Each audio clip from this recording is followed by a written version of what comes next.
Hey, my name, well, you know who I am. I just want to add on a couple of things to, if you want to install in Visual Studio Code. There's a couple of things you can install if you, instead of looking, open up the window separately and then clicking on the web file every time to see what's in the web page with it. You can always do what's called localhost and run it like your computer is the server with it, what's called a development server as well.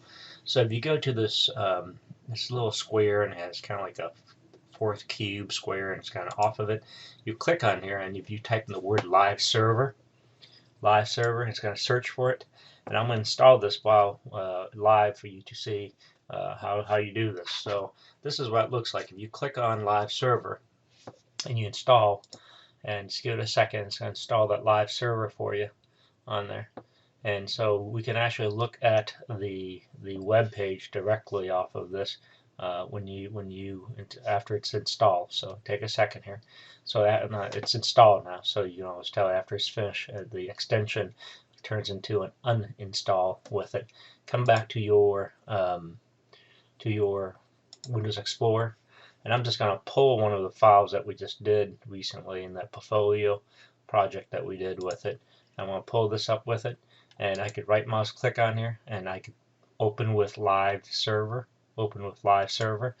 and you can see, just click on allow access with it.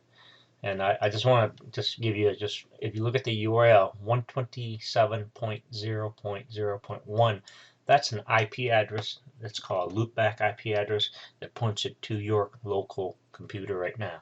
All right, so this is a way how you could see a live computer, a live server that takes place with it. It's called loopback IP address with it.